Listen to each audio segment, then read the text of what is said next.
Bismillahirrahmanirrahim.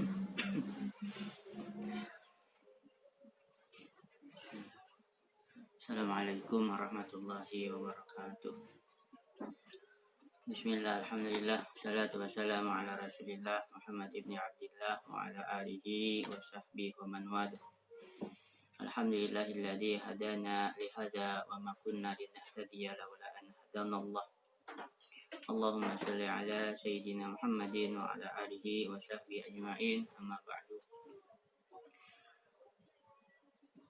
Puji syukur kepada Allah Subhanahu wa ta'ala yang alhamdulillah sampai hari ini kita diberikan kesehatan,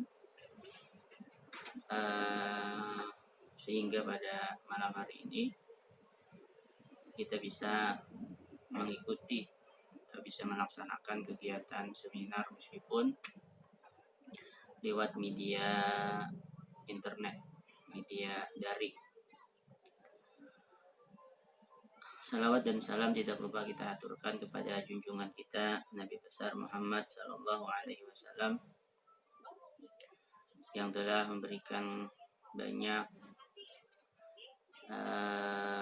ilmu pengetahuan kepada kita sehingga kita bisa merasakan nikmatnya hidup dalam iman, nikmatnya hidup berpengetahuan, dan nikmatnya hidup bertuhan atau mengenal Allah Subhanahu wa ta'ala. Karenanya sudah sewajarnya kita memperbanyak membaca salawat kepada Nabi kita Muhammad sallallahu alaihi wasallam. Allahumma shalli ala sayyidina Muhammad wa ala ali sayyidina Muhammad. Yang pertama, saya mengucapkan terima kasih kepada keluarga besar PMII Hulu Sungai Selatan sebagai panitia pelaksana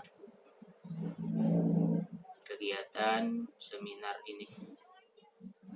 Kemudian saya juga mengucapkan terima kasih kepada Ustadz Dr. Dini Mahdani sebagai Ketua PCINU Kabupaten Hulu Sungai Selatan yang memberikan kesempatan kepada saya untuk bisa terlibat dalam kegiatan ini.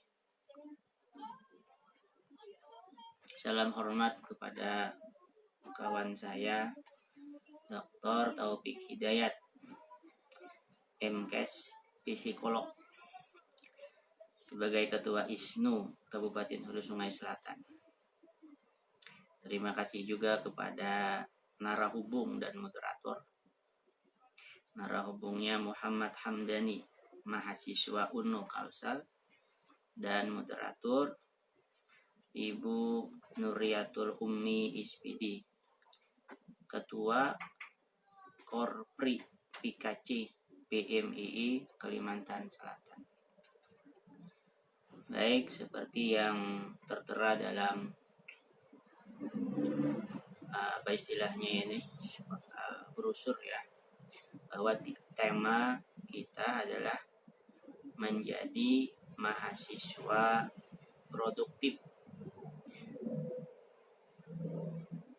di masa pandemi atau masa pandemik. Jadi ada dua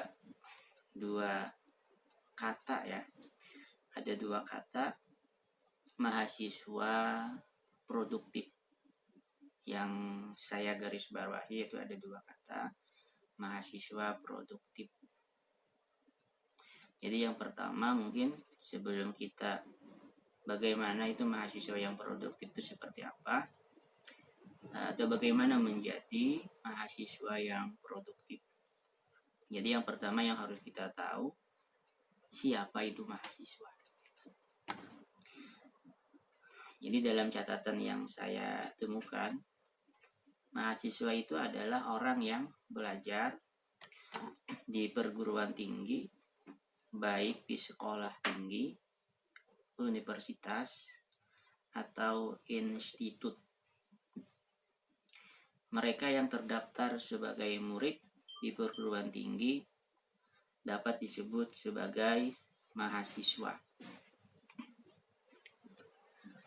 Tetapi pada dasarnya makna mahasiswa tidak sesempit itu. Terdaftar sebagai mahasiswa di sebuah perguruan tinggi hanyalah syarat administratif menjadi mahasiswa. Tetapi menjadi mahasiswa mengandung pengertian yang lebih luas dari sekedar masalah administratif itu sendiri. Kemahasiswaan, kemahasiswaan berasal dari sub kata mahasiswa.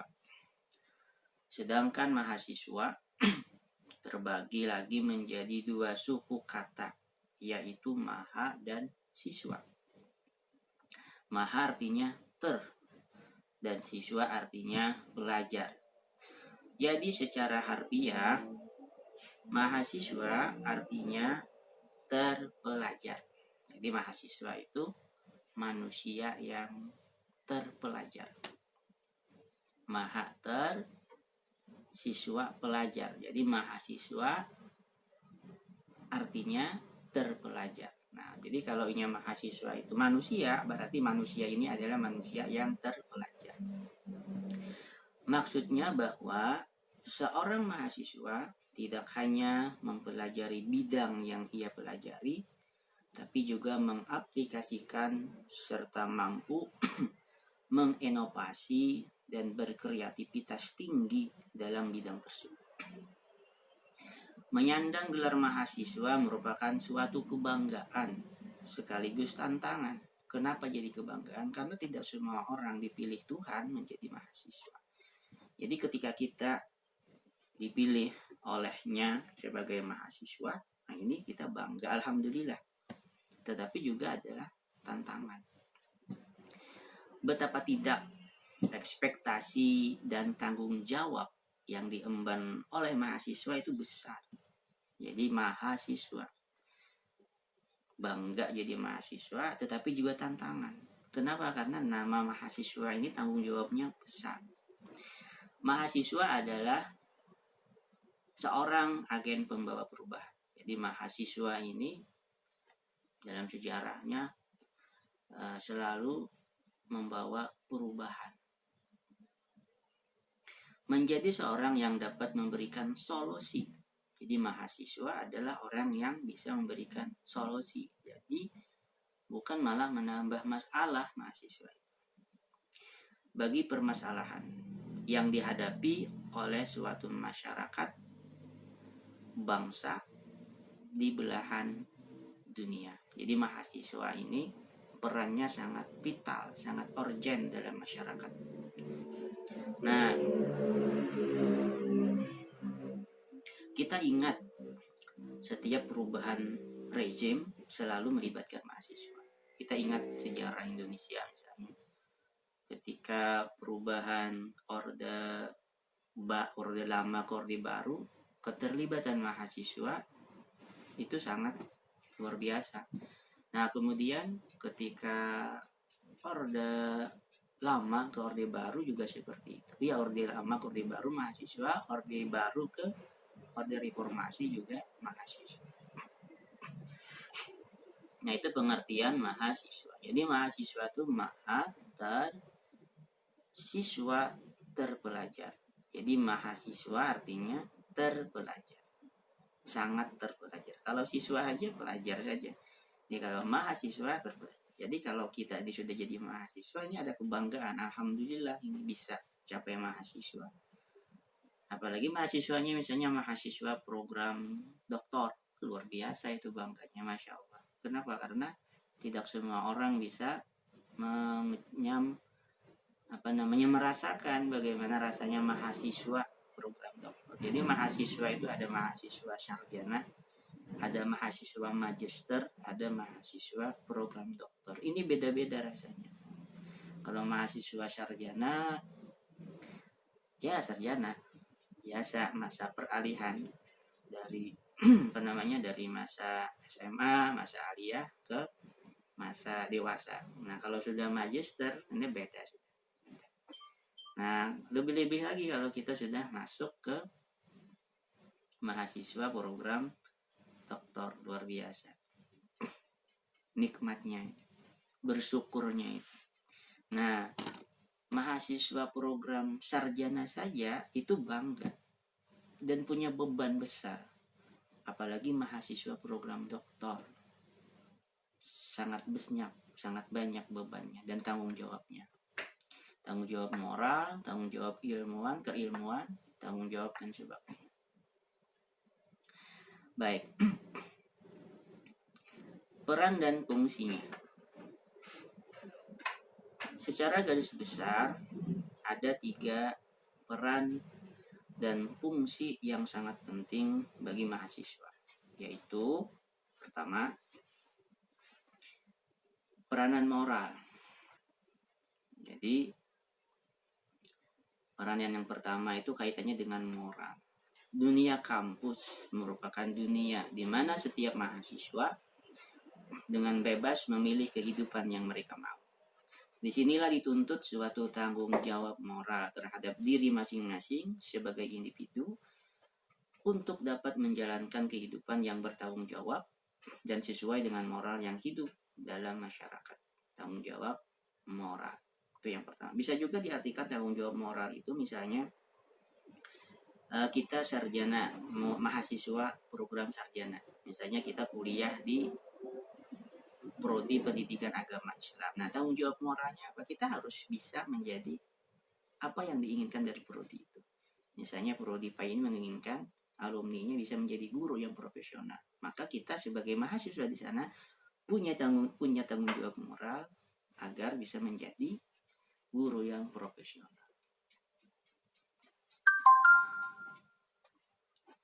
Nah, kemudian yang kedua, peranan sosial. Mahasiswa kan hidup pasti tidak sendiri.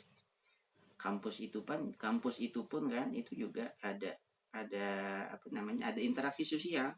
Nah, selain tanggung jawab individu, mahasiswa juga memiliki peranan sosial, yaitu bahwa keberadaan dan segala perbuatannya tidak hanya bermanfaat untuk dirinya sendiri, tetapi juga harus membawa manfaat bagi lingkungan sekitarnya. Dalam peranan sosial ini, mahasiswa merupakan agen perubahan. Perubahan yang dimaksud yakni perubahan ke arah yang positif, serta tidak menghilangkan jati dirinya sebagai mahasiswa dan juga sebagai anak bangsa Indonesia.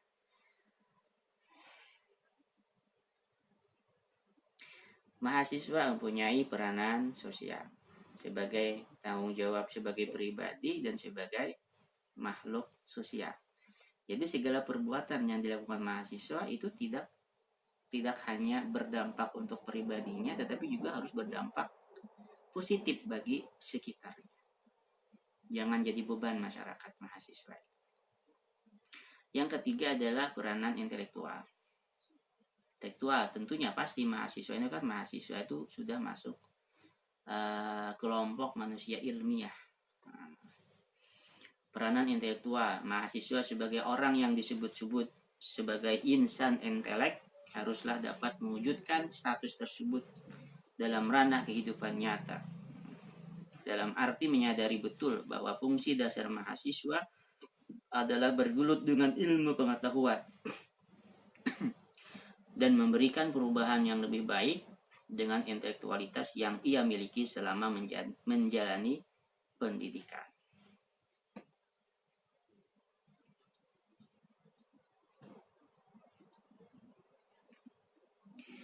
Jenis mahasiswa.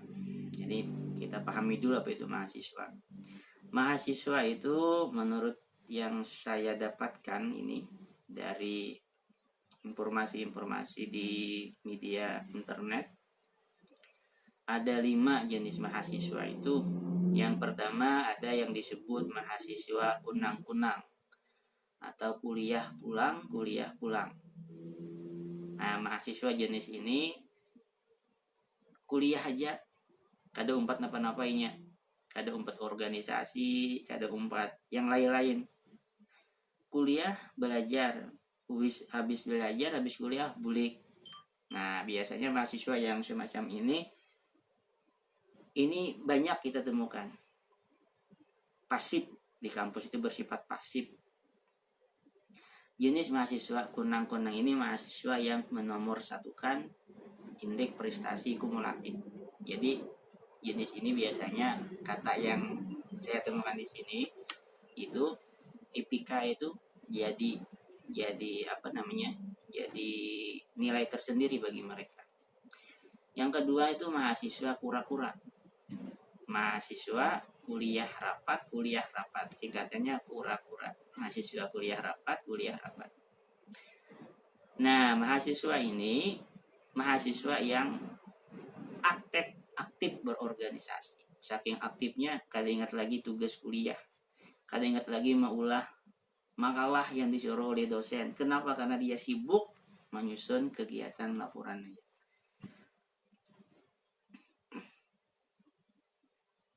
Nah, mahasiswa seperti ini biasanya kalau dia memang bisa membagi waktu dan memang punya intelijensi yang bagus, meskipun dia jarang belajar, tapi biasanya IPK-nya tinggi. Kenapa? Karena biasanya kan mahasiswa yang seperti ini karena senang berorganisasi, kalau kegiatan diskusi di kampus biasanya mereka ini aktif bertanya dan aktif memberikan masukan, sehingga dosen itu senang. Sementara di antara dosen itu kan ada yang saya sendiri biasanya senang kalau mahasiswa itu aktif dalam kelas, aktif bertanya. Nah, biasanya meskipun jarang belajar, mahasiswa kura-kura ini karena kegiatannya kuliah rapat, tapi biasanya nilainya tinggi. Mahasiswa yang seperti ini bagus. Yang bagus itu rajin belajar, organisasi aktif, nilai tinggi. Itu pasti yang paling bagus. Yang ketiga jenis mahasiswa kunang-kunang atau kuliah nongkrong, kunang-kunang. Nah, ini biasanya mahasiswa tipe ini biasanya kalau ke kampus, kalau ke kelas itu terlambat. Dan acuh lawan dosen tuh ada tapi perhatian. Kenapa ke kampus itu tujuannya apa? Ke warung, makan. Biasanya ada mahasiswa yang seperti itu. Masuk terlambat gak apa-apa bagi dia. Dan dia sama dosen yang di kelas itu acuh. Nah, ini mahasiswa jenis kunang-kunang. Yang keempat jenis mahasiswa itu mahasiswa kubis atau mahasiswa kuliah sambil bisnis. Nah, ini pas jurusan perbankan syariah dan ekonomi syariah. Nah, di kampus kita tuh pas ini mahasiswa ini. Kenapa? Karena mahasiswa prodi ini itu sekaligus menumbuhkan jiwa entrepreneurnya bagus itu. Tapi kalau mahasiswa jurusan PAI, nah ini kira-kira kurang pas. Atau mahasiswa jurusan HKI, mahasiswa jurusan PGMI, mahasiswanya kubis, kuliah sambil bisnis. Ke kampus misalnya bawa makanan kemudian dijual di kampus. Nah, ini kira-kira kurang tepat. Tapi kalau mahasiswa prodi ekonomi syariah, perbankan syariah atau yang lain, nah ini kan sekaligus mengasah jiwa entrepreneurnya. Nah, kalau mahasiswa yang prodi yang lain seperti yang di atas tadi ada tanggung jawab moral. Tanggung jawab moral misalnya prodi PAI itu harus jadi guru yang profesional. Prodi PIAUD misalkan harus menjadi guru profesional tingkat PAUD. Mahasiswa jurusan PGMI itu harus tanggung jawab moralnya harus jadi guru profesional di PGMI. Nah, kalau mahasiswa ekonomi syariah mereka harus profesional dalam bisnis, tentunya bisnis syariah. Nah, jadi kalau mahasiswa kubis ini cocok untuk mahasiswa prodi ekonomi syariah misalnya atau perbankan syariah, kuliah sambil bisnis. Yang kelima jenis mahasiswa, ini jenis mahasiswa bukan dalam pengertian negatif kada. Ini kan kelompok klasifikasi mahasiswa itu. Nah, jadi semuanya bagus sebenarnya, tapi ya kita untuk mengenal itu kan mahasiswa itu kan banyak. Nah, dari mahasiswa yang banyak itu bisa kita pilah-pilah. Ini ada mahasiswa kura-kura, ada mahasiswa kunang-kunang, ada mahasiswa kubis. Nah, yang terakhir yang kelima mahasiswa kuda-kuda alias mahasiswa kuliah dakwah. Nah, ini bagus dan bisa dicontoh. meski keberadaannya tergolong jarang di kampus. Namun, sikap optimis mereka tak pernah lekang oleh waktu. Nah, tipe ini adalah mahasiswa yang sudah aktif dakwah di masyarakat, tetapi mereka tertarik untuk kuliah guna menambah ilmu dan wawasan pengetahuan. Nah, ini semuanya bagus kelima-limanya. Nah, jenis mahasiswa. Mahasiswa yang mahasiswa kuliah dakwah kuda-kuda, kuliah dakwah kuliah dakwah. Nah, juga ada kan kalau di kampus kita di Stai Darul Ulum Kandangan itu ada mahasiswa itu yang sudah aktif di masyarakat, sudah pintar, sudah alim luar biasa, sudah menguasai ilmu agama, tapi dia masih tertarik ikut pendidikan formal, pendidikan formal. Meskipun pendidikan non formal mungkin sudah sangat tinggi, ilmunya sudah luar biasa. Tapi mereka dengan rendah hati mau kuliah lagi. Nah, ini luar biasa nih, alhamdulillah, luar biasa. Itu tipenya mahasiswa kuda-kuda, kuliah dakwah, kuliah dakwah. Nah, kemudian mahasiswa itu pasti ada cirinya. Siapa sih yang mahasiswa itu? Bagaimana mahasiswa itu? Apa ciri sehingga orang itu biasa disebut sebagai mahasiswa? Mahasiswa itu idealnya memiliki sifat-sifat. Yang pertama, rasional. Kemudian, analisis. Yang ketiga, kritis. Universal. Keempat, universal. Sistematis, inovatif, dan revolusioner. Nah, itu mahasiswa harus seperti itu. Mahasiswa. Kita dulu mahasiswa juga. Mahasiswa. Nah, rasional, harus analisis, harus kritis, harus universal, sistematis, inovatif, dan revolusioner. Rasional, apa rasional? Tentunya berhubungan dengan akal, berpikir logis dan masuk akal. Jadi mahasiswa itu harus rasional, berpikir logis dan masuk akal. Kalau diilmiahkan. Contohnya misalnya apa? Ya, yang bisa, yang masuk akal.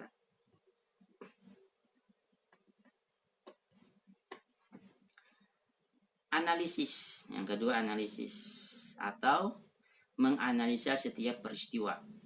Tidak cepat menyimpulkan suatu masalah sebelum diteliti dan dianalisa. Ada permasalahan dan kejadian. Jangan langsung diambil kesimpulan. Teliti dulu. Dianalisa dulu. Nah, itu harus mahasiswa.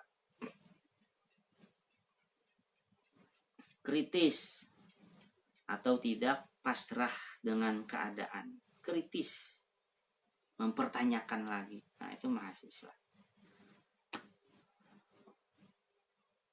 Tidak pasrah dengan keadaan. Kenapa ini, solusinya ini, dan seterusnya. Kritis. Kenapa misalnya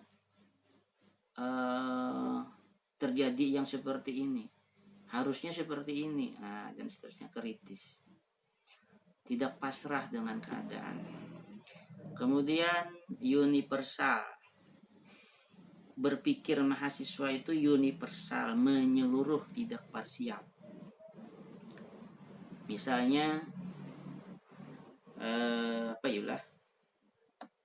beragama itu juga harus universal, menyeluruh, tidak parsial. Memahami agama itu juga harus universal, tidak parsial. Sehingga kita bisa bijaksana, bisa melihat perbedaan itu sebagaimana adanya. Universal, menyeluruh. Misalnya Islam itu agama, iya agama. Tapi Islam itu ada agama yang bernilai agama yang bernilai wahyu, itu tidak bisa berubah. Ada agama yang bernilai Islam sebagai agama, ada Islam sebagai budaya. Nah, misalnya ini kegiatan ini apa? Misalnya kegiatan ini Islam sebagai agama, ya udah sama semuanya. Yang ini Islam sebagai budaya, ya sudah santai, biasa-biasa saja. Jadi bisa memilah, berpikirnya universal, bisa memilah. Oh, ini Islam sebagai agama, ini Islam sebagai budaya. Nah, jadi harus menyeluruh memahami agama, jangan parsial. Agama Islam itu tidak hanya fikih, Agama Islam itu kada masalah sembahyang aja, agama Islam itu kada masalah puasa aja, luas agama Islam itu. Di sana ada sejarah, di sana ada apa namanya eh, akidah, dan seterusnya. Ada bahasa pendidikan itu ada pendidikan akidah, ada pendidikan ibadah, ada pendidikan akhlak, ada sejarah. Nah itu Islam. Nah jadi universal. Mengenal itu harus universal. Mahasiswa itu harus universal. Kemudian sistematis, yaitu teratur dan logis, sehingga membentuk suatu sistem yang berarti secara utuh, menyeluruh dan terpadu. Inovatif, mahasiswa itu mempunyai jiwa inovatif, mampu menciptakan sesuatu yang baru serta bermanfaat. Sesuatu yang baru, inovatif, tidak harus mahal, tidak harus, ya, yang penting ada inovasi. Contohnya apa misalnya? Ya, misalnya perilakunya harus inovatif, bagus, harus baik, harus bisa jadi contoh. Nah, dalam bentuk karya ada inovasi. Membuat tulisan, mengolah buku misalnya. Misalnya ini. Alhamdulillah, ini buku berinovasi.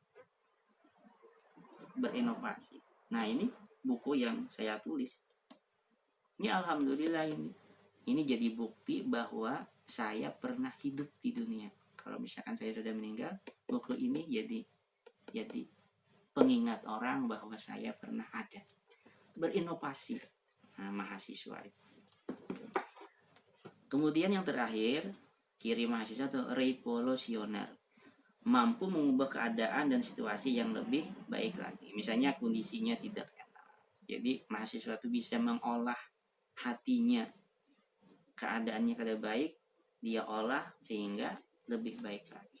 Itu revolusioner, mampu mengubah keadaan dan situasi yang semuanya kada baik menjadi bagus.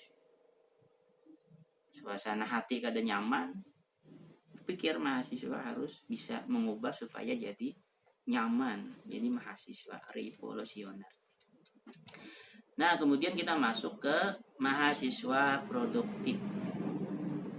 Saya mencatat ada 6 mahasiswa produktif itu seperti apa, atau menjadi mahasiswa produktif itu seperti apa.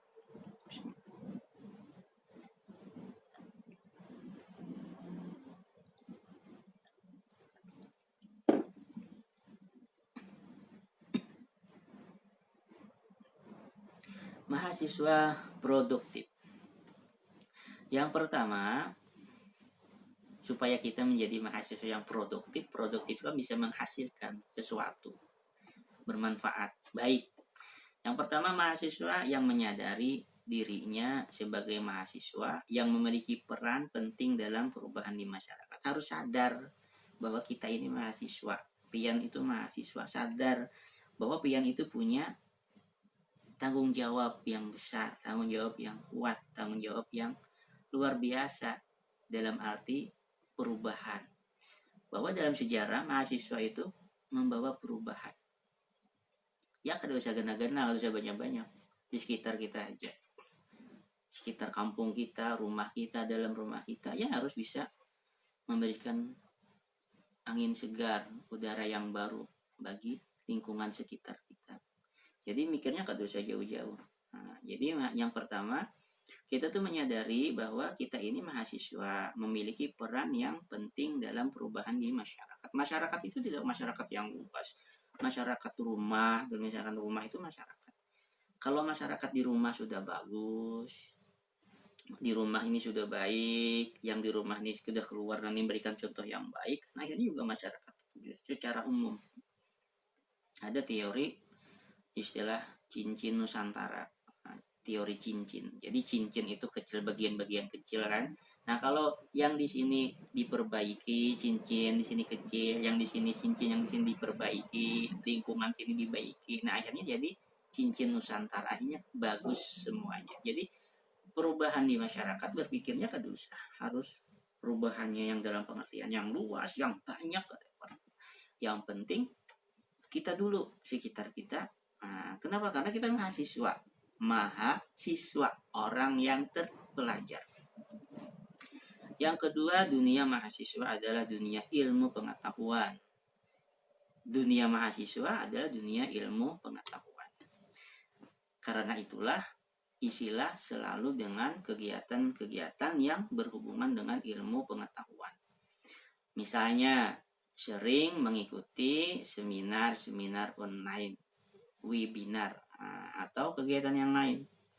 Ada waktu kosong, misalnya ada kegiatan pengajian, ya ikut mahasiswa menambah ilmu. Pengajian-pengajian di masyarakat yang kita lihat bagus, yang kita lihat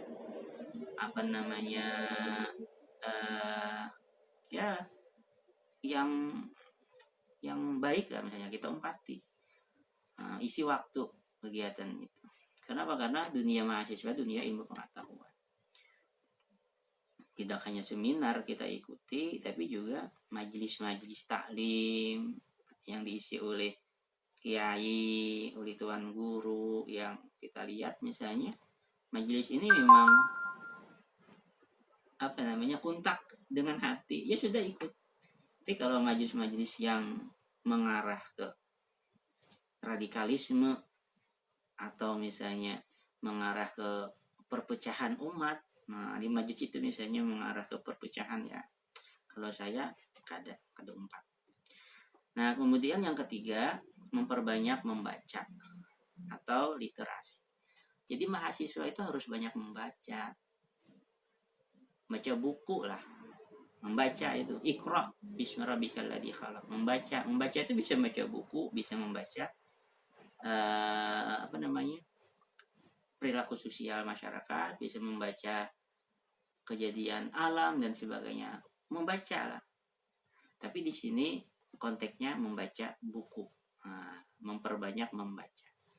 Membaca adalah budaya wajib bagi mahasiswa.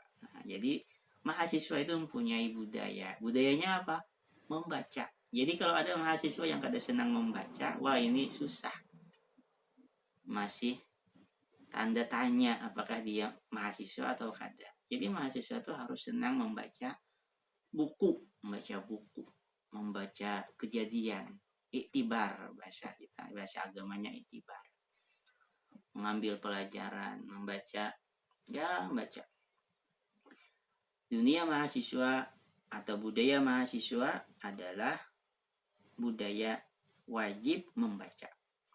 Dengan banyak membaca menjadikan kita lebih bijak dalam memandang sesuatu di dalam sebuah permasalahan. Baca buku banyak pengalaman, banyak wawasan, sehingga melihat sesuatu itu bisa jadi objektif.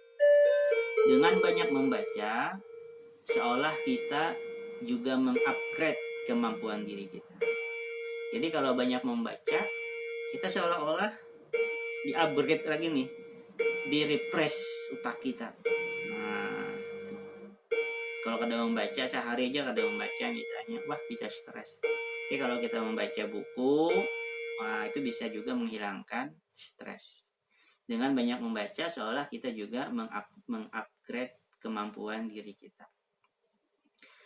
Kemudian yang keempat, supaya kita nih produktif, mahasiswa produktif, mengatur waktu belajar. Jadi waktu itu harus dibagi, harus digunakan. Kita hidup sehari semalam tuh 24 jam. Nah, harus kita sisihkan waktu untuk belajar. Ada waktu untuk belajar. Jadi sehari-hari jangan kada belajar, baca buku. Sebagai mahasiswa produktif, kita harus bisa mengisi waktu dengan kegiatan yang positif, seperti berdiskusi dengan teman tentang ilmu pengetahuan. Ini kalau misalkan ada teman kawan, ya berpandir ilmu, berpandir pengetahuan. Materi kuliah, bisa juga berpandir masalah perkuliahan. Atau berkunjung ke perpustakaan digital. Nah kalau sekarang kan susah nih kalau ke perpustakaan manual kayak istilahnya itu, karena kondisinya seperti ini. Nah tapi sekarang sudah terbuka, ada perpustakaan digital. Nah gunakan waktu, misalnya kita pakai HP, ya baca buku di HP misalnya, nah bisa baca buku. Yang penting ada waktu untuk belajar. Kemudian yang kelima, menjadi tentor mengajar. Kalau kita rajin mencari informasi, sangat banyak anak-anak sekolahan yang membutuhkan bantuan anak kuliahan, apalagi dalam suasana pandemi seperti ini. Nah, bisa juga menjadi tentor mengajar jurusan PAI misalnya. Cari mengumumkan siapa yang hendak diajar oleh kita. Nah, datangi kena. Nah, ini bisa kan? Status mahasiswa dianggap mumpuni untuk mengeluarkan ilmu yang telah dipelajari selama masa belajar 12 tahun. Kan mahasiswa ini sudah melewati masa-masa belajar. Jadi bisa dia jadi mentor, jadi tentor mengajar, jadi guru privat. Nah, kemudian yang keenam menjadi relawan. Nah, mumpung masih muda, gunakan energi kita ini untuk kegiatan yang berfaedah seperti relawan bencana alam, relawan pengajar, dan lainnya. Nah, ini ada 6 catatan saya yang bisa saya bagikan, informasikan kepada rekan-rekan peserta seminar daring yang dilaksanakan oleh PIMII Hulu Sungai Selatan. Demikian yang dapat saya sampaikan. Semoga bermanfaat. Salah hilap mohon maaf.